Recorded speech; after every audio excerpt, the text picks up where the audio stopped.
Nous poursuivons cette matinée où j'ai le plaisir d'accueillir Sameh El Tawil. Bonjour. Bonjour. Alors vous êtes directeur régional France et Benelux de Radware. Tout à fait. Et avec vous, on va évoquer une problématique qui est, j'allais dire, assez récurrente au niveau des DSI, c'est la sécurité du cloud public et plus exactement la protection à 360 degrés. Alors peut-être la première question, justement, pourquoi avoir choisi ce thème de la sécurité du cloud public ? On sait tous qu'avec la crise sanitaire, on favorise la consommation à distance. Donc on travaille à distance, on fait ses courses à distance. La même chose est en train de passer dans le monde de l'IT. Il est beaucoup plus facile aujourd'hui, si on a un projet à monter, de le faire en quelques clics sur un Amazon ou un Azure, plutôt que réceptionner du matériel, mettre en place un projet où il faut manipuler. Donc cette tendance a pris un essor important sur l'année dernière, mais ce qu'on ignore parfois, c'est l'impact sur l'économie du hacking. Parce que plus on échange de la valeur à distance, plus l'assiette totale disponible pour les hackers pour aller piocher dedans, elle augmente aussi. La surface d'attaque qui augmente. La surface d'attaque, mais principalement, ils cherchent la valeur. Et donc, si cette valeur est plus virtuelle, plus en ligne, ça leur fait une cible plus grosse. Et c'est mon explication de ce qu'on a vu dans l'enquête que Radware lance chaque année, donc 2020 par rapport à 2019, on voit plus 30% en volume brut d'attaque. Et moi, je l'associe à ce phénomène de consommation à distance. Et donc, je pense que la problématique du cloud, de la sécurité du cloud, doit être au cœur des préoccupations des entreprises. Alors justement, quand vous dites qu'il y a beaucoup de télétravail, est-ce qu'on finalement on peut sécuriser le cloud de la même façon qu'on sécurise ses applications quand on est chez soi ? Bon, écoutez, c'est une question un peu complexe. Je vais essayer de la scinder en plusieurs parties. D'abord, il y a des choses qui ne changent pas. Je commence par la partie facile. Les choses qui ne changent pas, c'est que si l'application en question a vocation d'être exposée sur Internet public, je parle d'un site web, mais aussi d'un outil par exemple, banque en ligne, du commerce en ligne. Tout ça, c'est des applications déjà qu'on expose à Internet. Donc, il y a une surface visible d'Internet. Moi, je dirais qu'il faut les mêmes outils de sécurité, que cela soit hébergé chez vous ou dans un cloud public. Il faut toujours s'occuper de cette surface externe. Il ne faut pas l'oublier. C'est pour ça qu'on parle de sécurité à 360 degrés. Donc, il ne faut pas oublier cette partie. Les outils, là, on parle de l'anti-DDoS, principalement, pour des problématiques de disponibilité, de continuité de service. On va parler du WAF, pour les problématiques propres aux vulnérabilités des applications. Et de plus en plus, on va parler de l'anti-bot. Donc gérer les robots, c'est une problématique vraiment émergente.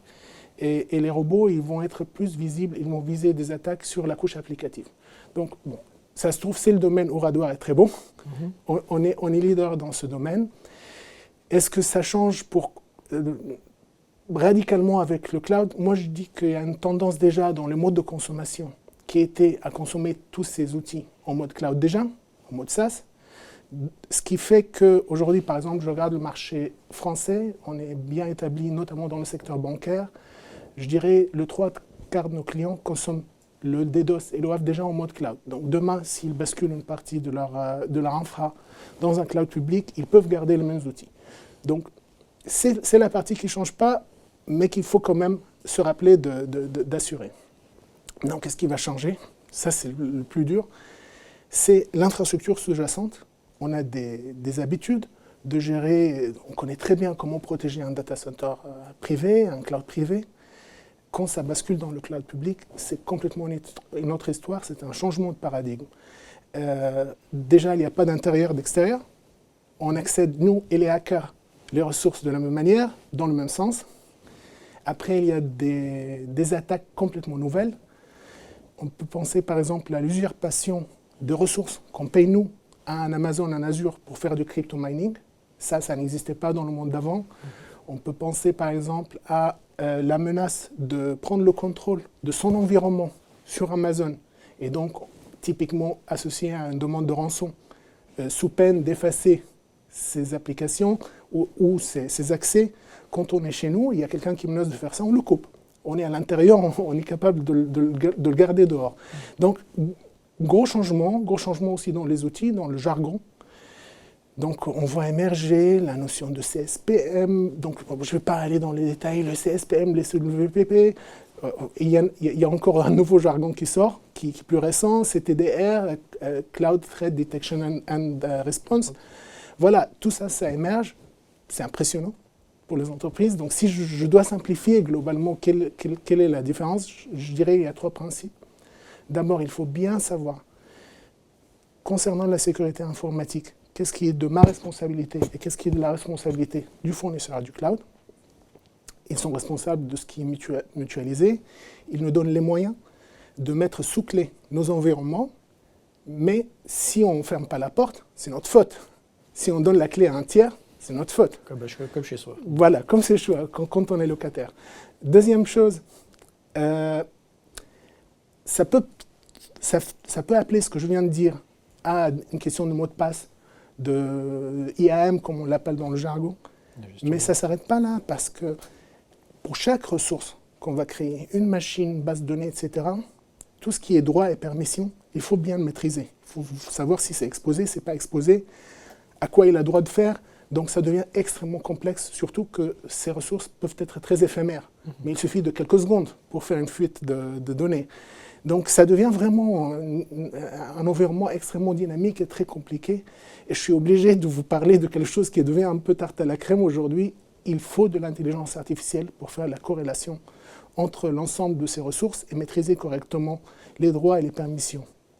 C'est ce qu'on essaie aujourd'hui de faire avec Radware, c'est-à-dire que le marché, je compatis avec les entreprises, il est difficile de trouver les bons outils et entre toutes les appellations que je viens de citer. Et avec Radware, peut-être, on offre aujourd'hui, à ma connaissance, un des outils qui sont les plus intégrés. C'est-à-dire, on couvre à la fois la partie compliance, donc être en conformité aux normes. On va couvrir une partie de l'inventaire, gérer l'inventaire. On va couvrir aussi tout ce qui est durcissement des configurations, s'assurer que les permissions ne sont pas excessives, de manière intelligente, bien sûr avec l'intelligence artificielle, mais aussi on va couvrir la détection des attaques en quasi-temps réel. Donc un outil qui couvre un spectre assez large avec une seule licence, je trouve intéressant en tout cas. Juste peut-être la dernière question sur... on a vu qu'il y avait différentes briques à l'intérieur de la sécurisation, de la protection du cloud public. C'est quoi le dernier conseil le conseil que vous donneriez à un DSI qui est en pleine phase de migration vers le cloud public, et c'est souvent le cas, de mettre l'accent sur quoi en matière de protection? Bon, je pense que le premier conseil, c'est de ne pas se laisser intimider, ne pas permettre à cette intimidation ou ce nouveau monde d'éviter les bons gestes. Si on commence à mettre la moindre valeur sur le cloud public, il faut en même temps commencer à plonger dans ce monde de CSPM, CTDR, etc. Il faut pas essayer de l'éviter. Et puis, les mêmes bonnes pratiques qui sont chercher l'outil adapté à l'enjeu, qu'on a l'habitude d'avoir en privé, il faut les adopter aussi.